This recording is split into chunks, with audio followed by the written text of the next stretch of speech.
জবা তাহলে পুলুনি কেন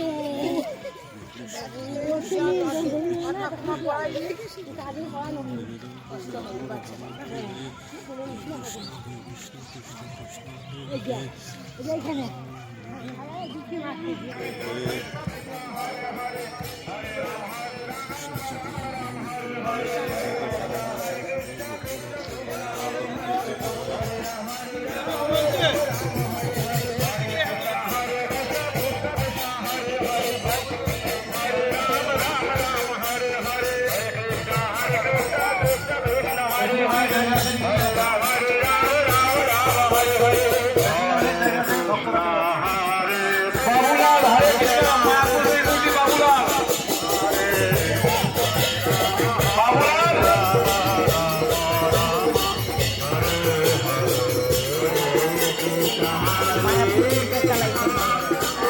এইখানটা খালি রাখুন, এইদিকে ভক্তরা বেরিয়ে আসবে, মুখ থেকে বসবেন না।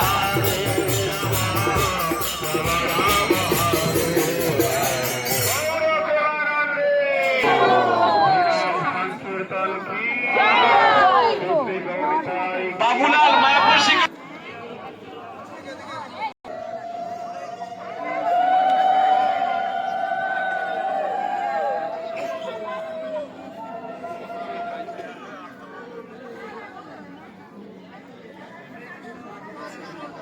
একটু রাস্তা দেন। হরে ফাঁকা করুন না, এই যে লাইন ফাঁকা করলে এই যে ডাইরেক্ট চলে আসতে পারবে তো, ফোন করে আসুন।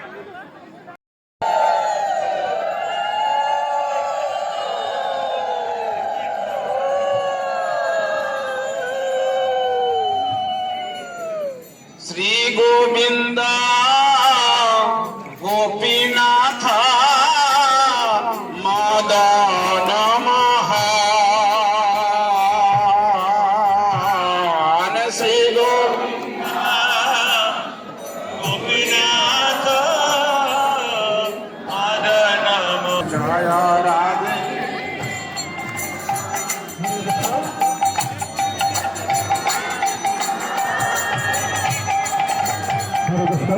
শ্যাম কুণ্ড রাধা কুণ্ড গিরি গোবর্ধন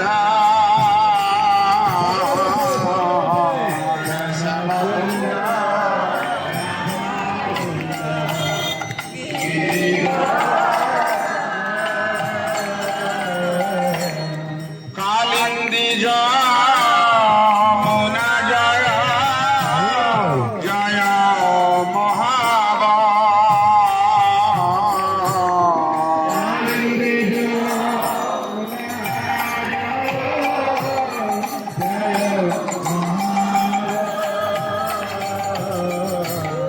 কেশি ঘাট বংশী বট দ্বাদশ কান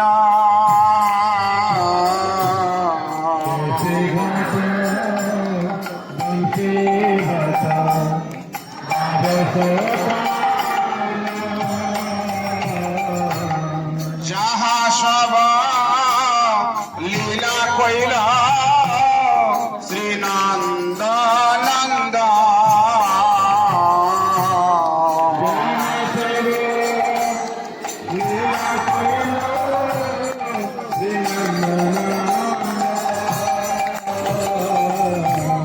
যাহা সব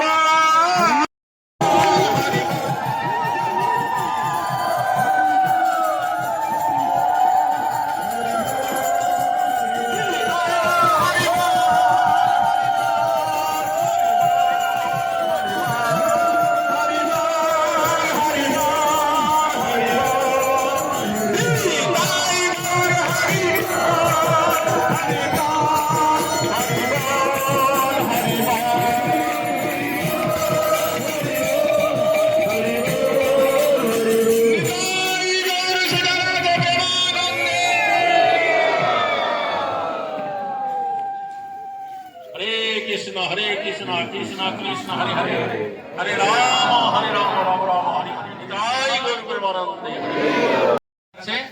ওর নিচেই আছে সেই গোবর্ধন পর্বত। তো এটার মালিক আছে তিনজনের মধ্যে দুই ভাই আমাদের ইস্কনের প্রভুদের কাছে ওই জায়গা বিক্রি করে দিয়েছে। আর একটা অংশ বাকি আছে, ওই অংশটা কিনতে পারলে ওই জায়গা সংস্কার করে সুন্দর একটা গোবর্ধন পর্বত সাজানো হবে এবং এখান থেকে একটা সুন্দর পায়ে হাঁটে রাস্তা করা হবে, যাতে করে ভক্তরা পরিক্রমার সময় ওখানে বসতে পারবেন এবং ওইখানের কথা শুনতে পারবেন। তো আর এর পাশে একটুখানি আগে আছে শ্যামকুণ্ড এবং রাধাকুণ্ড, তার মাঝখান দিয়ে রাস্তা আছে। তো জায়গাটা খুবই নোংরা, বুঝতে পারছেন? আমরা ওখানে কোথায় যাবো না, তাই না? কি দূর থেকে দর্শন করে দেবে, তারপরে বাঁকারায় দর্শন করার কথা। কিন্তু দুঃখের কথা, বাঁকারায় গত 3-4 দিন ধরে তার অঙ্গরাগ হচ্ছে। আমি 2 দিন আগে এসে জিজ্ঞাসা করলাম কবে শেষ হবে অঙ্গরাগ। 30 তারিখ থেকে বাঁকারায় দর্শন হবে, আজকে 30 তারিখ। কিন্তু আজকে সকালবেলা খবর নেওয়া গেল 11টার সময় থেকে দর্শন হবে, এখন দর্শন হবে না, বুঝতে পারছেন? তা আপনারা এই পরিক্রমা করে মন্দিরে যাবেন, প্রসাদাদি পেয়ে যদি সময় পান 11টার সময় বাঁকারায় এসে দর্শন করতে হবে, বুঝতে পারছেন? আচ্ছা, বাঁকারায়ের পরে আমাদের দর্শনীয় স্থান হচ্ছে জগন্নাথ। বলদেব সুভদ্রা আছে, তখন হারাই পণ্ডিত ওই জগন্নাথের সেবা করতো। আগে একটা ছোট্ট ঘরে জগন্নাথ ছিল, এখন একটা বিশাল মন্দির, এক ভক্ত টাকার অর্থবাহী হয়ে গেছে। তার পাশে আছে একটা বিশাল বটবৃক্ষ, এর থেকে বড় বটবৃক্ষ। ওইখানে উপাষ্টমীতে উৎসব হয়, যেখানে বাঁকারায়কে আনা হয়। উপাষ্টমীর অনেক ভজন কীর্তন, ভোগরাগ হয়, প্রসাদ বিতরণ হয়। তারপরে আছে পাতাল গঙ্গা, হারাই পণ্ডিত তার সেবা করেছিলেন। যাই হোক, এই সমস্ত কথা পরে হবে। এখন আমাদের সম্মুখে উপস্থিত আছেন ভক্তি প্রচার পরিব্রাজ মহারাজ। উনি গোবর্ধন তটে বাস করছেন, ওখানে তার ভজন কুটি। তো ওনাকে অনুরোধ করবো, উনি গোবর্ধন লীলা এবং রাধাকুণ্ড শ্যামকুণ্ড লীলা বলবেন, বাকিটা আমি বলবো। হরে কৃষ্ণ। তারপরে ভক্তি সিদ্ধান্ত ঠাকুর প্রভুপাদের উপদেশে উপাখ্যান কাহিনী আছে, নবাবী মহাভারত। সেই নবাবী মহাভারতের কথা বলবো। হরে কৃষ্ণ।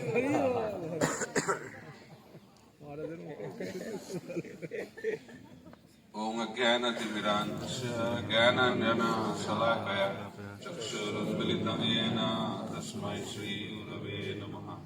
नमो विष्णुपादाय कृष्णप्रेष्ठाय भूतले श्रीमते भक्तिवेदान्त स्वामिनिति नामिने। नमस्ते सरस्वती देवी गौरवाणी प्रचारिणे निर्विशेष शून्यवादी पाश्चात्यदेशतारिणे। वाञ्छाकल्पतरुभ्यश्च कृपासिन्धुभ्येव च पतितानां पावनेभ्यो वैष्णवेभ्यो नमो नमः। जय श्री कृष्ण चैतन्य प्रभु नित्यानंद श्री अद्वैत गदाधर शिवासादि गौरभक्तवृन्द। हरे कृष्णा कृष्णा कृष्णा हरे हरे, हरे राम राम राम हरे हरे। मुखं करोति वाचालं पङ्गुं लङ्घयते गिरिं यत्कृपातमहं वन्दे श्रीगुरुं दीनतारिणं परमानन्दमाधवं श्रीचैतन्य।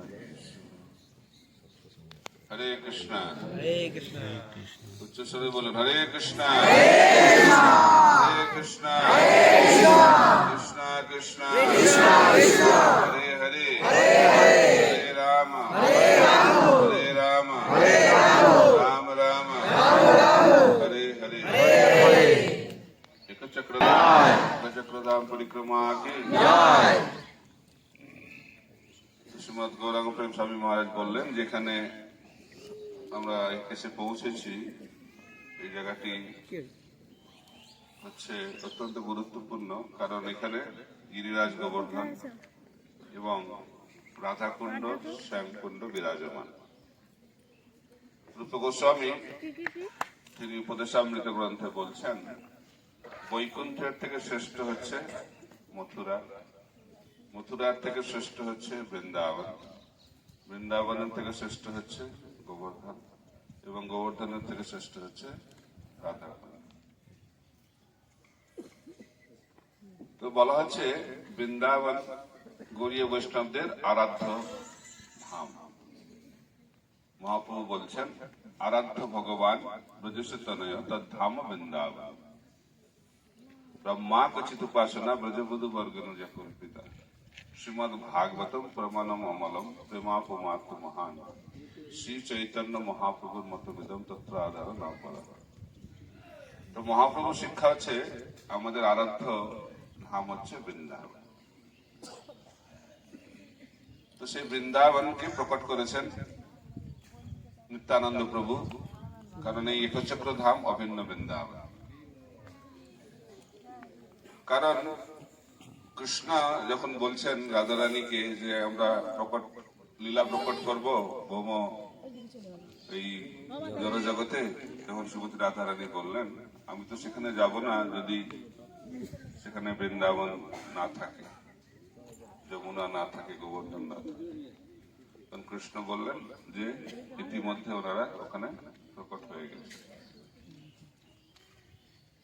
এইখানে নিত্যানন্দ প্রভু বৃন্দাবনকে প্রকট করেছেন। বৃন্দাবনের সমস্ত লীলা, কৃষ্ণ লীলা, রাম লীলা করার মাধ্যম দিয়ে তিনি এই সিদ্ধান্ত এই জগৎকে শেখাচ্ছেন যে এই জায়গাটি হচ্ছে অভিন্ন বৃন্দাবন। তো বলা হচ্ছে 5 প্রকারের বৃন্দাবন আছে। প্রথম প্রকারের বৃন্দাবন হচ্ছে গোলক বৃন্দাবন। গোলক বৃন্দাবন মানে হচ্ছে চিন্ময় জগতের সর্বশ্রেষ্ঠ স্থান।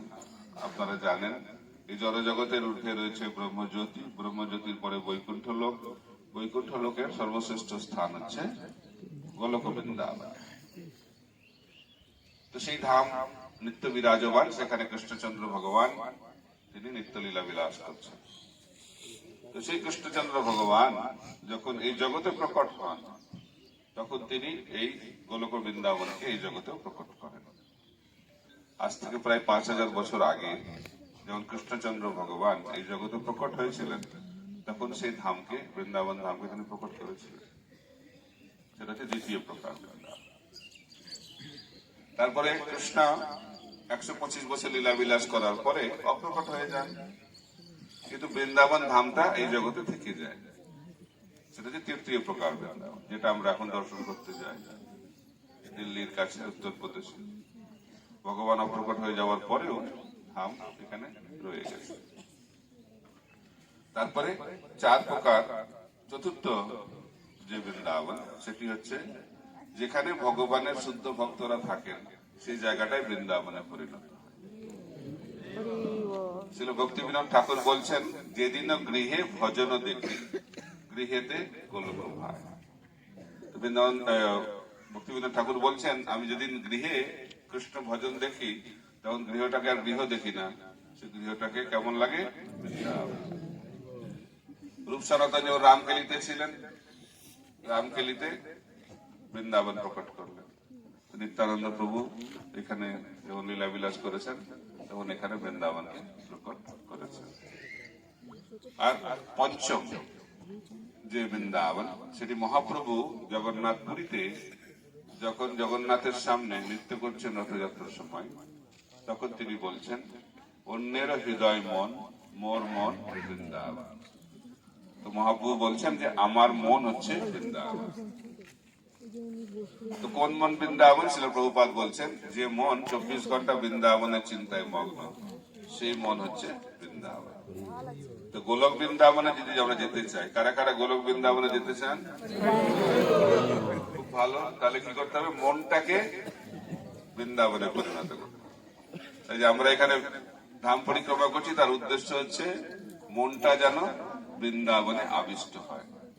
এখন আমাদের মনটা বিষয়ে আবিষ্ট, ধ্যায়েতে বিষয়ায়ন করছে। মন কার ধ্যান করছে?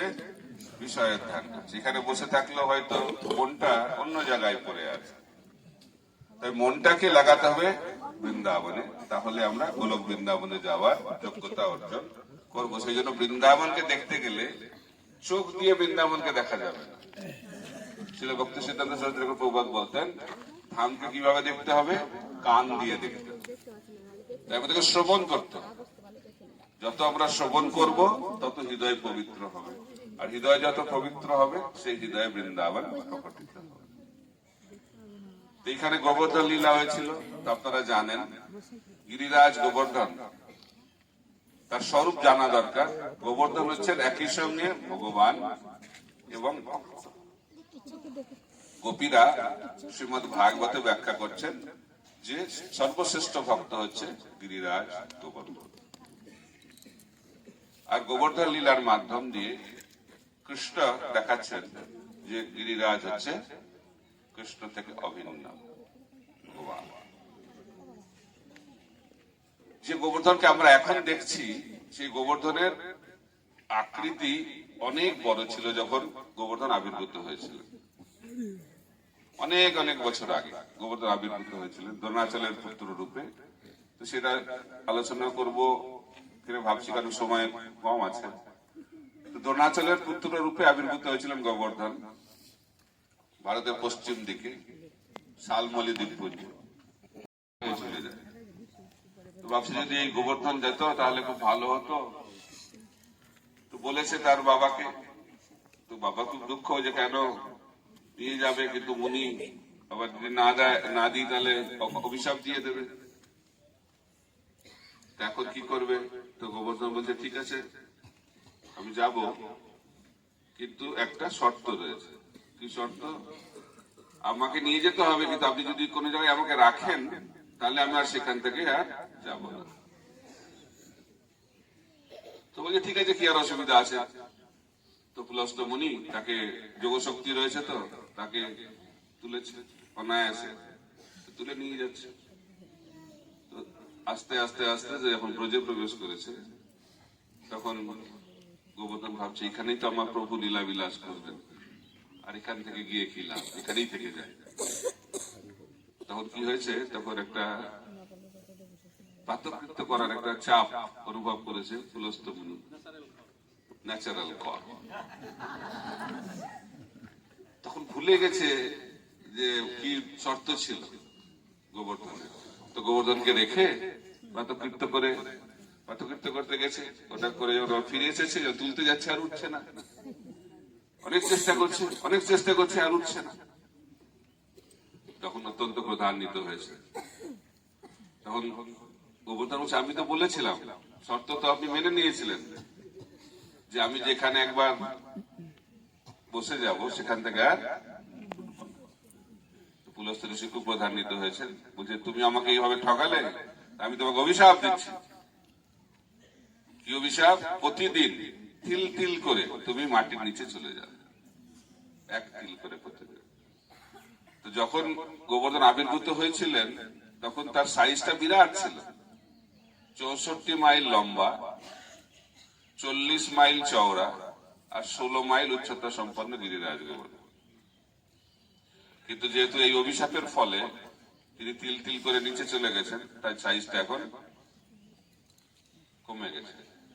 তো বলা হচ্ছে ধীরে ধীরে ধীরে ধীরে গোবর্ধন অপ্রকট হয়ে যাবে। আমরা অত্যন্ত ভাগ্যবান, এখন আমরা দর্শন করতে পারছি। তো বলা হচ্ছে যখন গোবর্ধন অপ্রকট হয়ে যাবে, যমুনা অপ্রকট হয়ে যাবে, গঙ্গা দেবী অপ্রকট হয়ে যাবে, তখন কলিযুগ আসল দেখা যাবে, তখন কলিযুগের অবস্থা। তো আমরা অত্যন্ত ভাগ্যবান যে এখনো গিরিরাজ গোবর্ধনকে আমরা দর্শন করতে পারছি। এখন কৃষ্ণ দেখছে যে নন্দ মহারাজ এবং অন্যান্য গোপীরা খুব ব্যস্ত, উৎসব হবে, বিরাট উৎসব হবে। তো জিজ্ঞেস করেছে কৃষ্ণ কিসের উৎসব? তত গুরুত্ব দেয়নি। তারপরে বলেছে নন্দ মহারাজ যে ইন্দ্র পূজা আমরা করি, যেহেতু আমরা গোপ, আমরা বৃষ্টির উপর নির্ভরশীল। তো বৃষ্টির দেবতা হচ্ছে ইন্দ্র, তাই ইন্দ্রকে আমরা পুজো করি। ইন্দ্র যদি সন্তুষ্ট থাকে ভালো বৃষ্টি হবে।